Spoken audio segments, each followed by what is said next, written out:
আসসালামু আলাইকুম ওয়া রাহমাতুল্লাহি ওয়া বারাকাতুহু। দূরে কাছে দেশে বিদেশে যেখানে আছেন প্রতিটা আমার ভালোবাসার মানুষকে এবং ইসলাম ধর্মের মানুষকে আমার ঈদুল আজহার মোবারকবাদ জানাই, ভালোবাসা জানাই। ঈদ খুশি, ইসলামের ইতিহাসে ঈদুল আজহার একটা বিরাট গুরুত্বপূর্ণ বিষয় রয়েছে, যেখানে আব্বাজান ইব্রাহিম আলাইহিমুসসালামের ভালোবাসা, তিনার নিজের সন্তানকে আল্লাহর ভালোবাসায় কুরবানি দিবার যে খব দেখেছিলেন, সেটাকে তিনি আল্লাহর প্রেমের জন্য উৎসর্গ করার জন্য আগিয়েছিলেন। আল্লাহ তিনার ভালোবাসাকে, তিনার ছেলের কুরবানির যে ভালোবাসার যে নিদর্শন দিয়ে দেখাতে চেয়েছিলেন, সেই হিসাবে উম্মতে মুহাম্মাদের জন্য সেই দিকে খেয়াল করে পছন্দ মতো নিজের মেহনতের হালাল পয়সা থেকে আল্লাহর ভালোবাসায় হালাল পশুকে কুরবানি করা, এটা হচ্ছে এই ঈদ।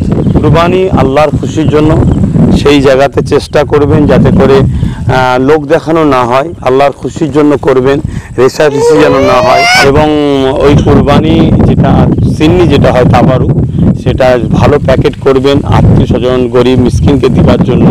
সেগুলো যেন রাস্তাঘাটে কোনো জায়গায় না পড়ে, কেন এটা অনেক পবিত্র পাক জিনিস, সেটা পড়াটা মানে অন্যায় হবে এবং নিজের বিবেকের কাছে বাধা দেবে।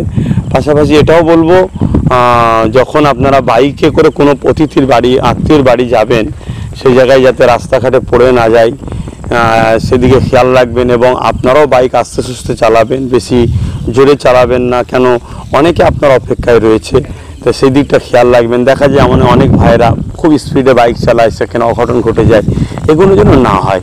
সময় অবশ্যই মূল্য আছে, কিন্তু জীবনের মূল্য অনেকটা বেশি, জীবনকে মূল্য দেওয়ার চেষ্টা করবেন।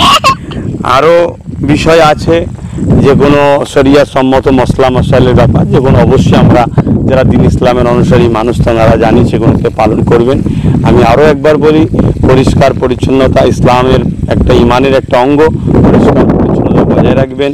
তারা সকলে ঈদুল আজহা খুশি হোক, আপনাদের জীবনকে খুশি আনুক এবং আপনার সকলের কুরবানিকে আল্লাহ কবুল করুক, এটাই আশা রাখবো।